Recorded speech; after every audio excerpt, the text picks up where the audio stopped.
میازم lecture 18 lecture 17 کے آخر میں ہم بات کر رہے تھے کہ یہ نظریہ کہ ہماری زندگی محض کیمیکل تبدیلیوں کا نام ہے، یہ ایک ناقص نظریہ ہے، اور یہ وہ حرکی قوت ہی ہے جس کی بنا پر میازم قوت حیات کو ڈسٹرب اور بیمار کرتے ہیں۔ دیکھیں، اگر ہم زندگی کے سارے طریقہ کار سے ناواقف ہوں تو ہم بیماری کو سمجھنے اور اس سے پیچھا چھڑانے میں ناکام ہو جائیں گے اور دھوکے میں رہیں گے۔ مثلا اگر جسم پر کوئی گلٹی نمودار ہوتی ہے، ٹیومر بنتا ہے، اور ہم ٹیومر کا علاج کرنے لگ جائیں تو غلط طرف نکل جائیں گے۔ اگر ہم ٹیومر کو ہی بیماری سمجھ لیں کہ ٹیومر کی وجہ سے بندے میں پرابلم آ رہی ہے تو غلط ہوگا، کیونکہ ٹیومر بیماری کا اولین سبب نہیں ہے، بلکہ کسی اور سبب سے ٹیومر بنا ہے، اور یہ وہ سبب ہے جو قوت حیات کے اندر اس کی ڈسٹربنس میں ہے، جس کے پیچھے میازم کار فرما ہے، اور جس نے لائف فورس کو ڈسٹرب کیا، اور اس کے نتیجے میں لائف فورس نے ایک ٹیومر بنا دیا، جو اس بات کا ثبوت ہے کہ لائف فورس ڈسٹرب ہو چکی۔ لہذا ہمیں میازم کی پہچان ہوگی تو ہم اس کاز تک پہنچیں گے، پھر اس ٹیومر سے جان چھوٹے گی اور مزید پیچیدگیوں سے بچا جا سکے گا۔ J H Allen the relationship of the miasm to abnormal growth کے باب میں لکھتے ہیں کہ اگر قوت حیات پر تخریبی قوتیں اثر انداز نہ ہوتی تو یہ بغیر کسی بیرونی مداخلت کے رواں دواں چلتی رہتی اور ہمیشہ کے لیے قائم رہتی، ہمیشہ کے لیے۔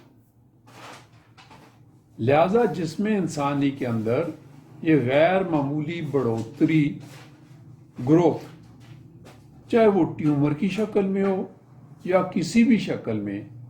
یا کوئی بھی پیتھالوجیکل سٹرکچر بنتا ہے، اس کے پیچھے ہم بطور ہومیوپیتھ یہ سمجھتے ہیں کہ متعلقہ میازم کے سبب یہ سب کچھ ہے، اور قوت حیات جو علامات ظاہر کرتی ہے ان کی بدولت ہم متعلقہ میازم کو پہچان جاتے اور مریض کا علاج کرتے ہیں۔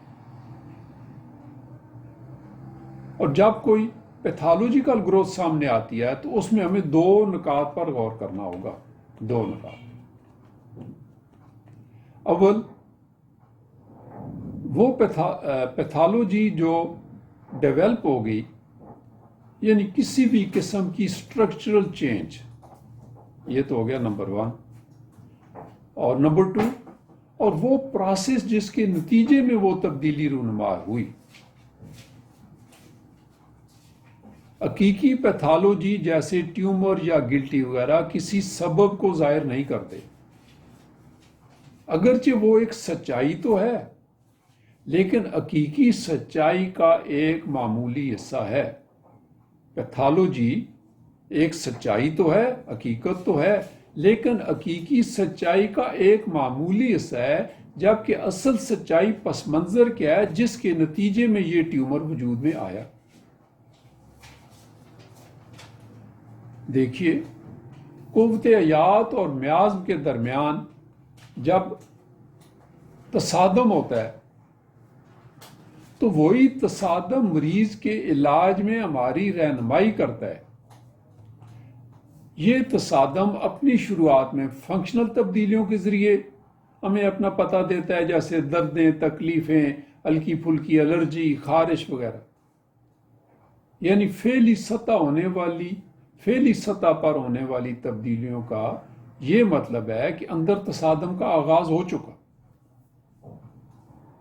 اور اگر اسے وقت پر نہ روکا گیا تو آگے یہ کسی بڑے تصادم میں چلا جائے گا، جیسا کہ مرگی، السر،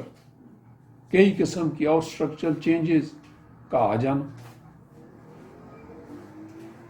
میازم کی اسٹڈی میں ہمیں معلوم ہوتا ہے کہ بیماری کے ساتھ اس کا گہرا تعلق ہے، اور جب ہم دیکھتے ہیں کہ میازم قوت حیات کے ساتھ ایسے تصادم میں آ جائے کہ ان کو علیحدہ کرنا ناممکن ہو، ایک دوسرے سے علیحدہ کرنا، ایک دوسرے سے چھڑانا ناممکن ہو، تو کہا جاتا ہے کہ یہ میلیگننٹ بیماری ہے۔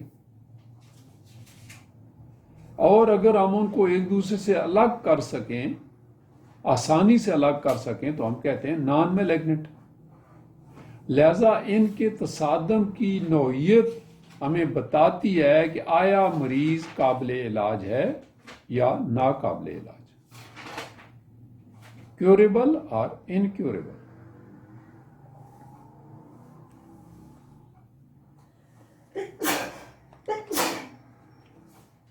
سپریشن آف میاسم، ہانیمن نے اپنی کتاب کرونک ڈیسیزز والیوم 1 میں لکھا کہ پرانے معالجین آج کل کے ماڈرن ڈاکٹر سے زیادہ دانا تھے، ان کی قوت مشاہدہ بہت تیز تھی، اور وہ یہ بات جانتے تھے کہ اگر جلدی امراض کو دور کرنے کے بہانے دبا دیا جائے تو اس کے بڑے دور رس اور خوفناک نتائج دیکھنے کو ملتے ہیں۔ اور آج ہم یہ سمجھتے ہیں کہ وہ سورک بیماریوں کا لوکل علاج کرنے کی بجائے مریض کا اندرونی مزاجی علاج کرتے تھے۔ اور یہ بھی حقیقت ہے کہ آج ہزاروں معالجین سورا کی پہچان رکھتے ہیں اور تمام مزمن امراض میں مزاجی دواؤں سے علاج پر یقین رکھتے ہیں، لیکن جس طریقے سے ہانیمن میازم کو اپلائی کرتا ہے اس طریقے سے ناواقف ہے۔ یہاں ہانیمن ایلوپیتھی مکتبہ فکر کی طرف اشارہ کر کہتے ہیں کہ ان کے ہاں بہت سارے سمجھدار لوگ ہیں جو اس بات کو سمجھتے بھی ہیں، لیکن ان کی درس و تدریس اس قدر مختلف ہے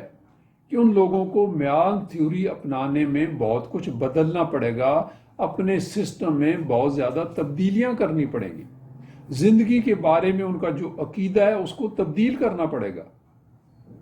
پیتھالوجی اور فزیالوجی کے حوالے سے اپنے طریقہ علاج میں بہت ساری تبدیلیاں کرنے پڑیں گی، جس کے لیے وہ شاید ذہنی طور پر تیار نہیں۔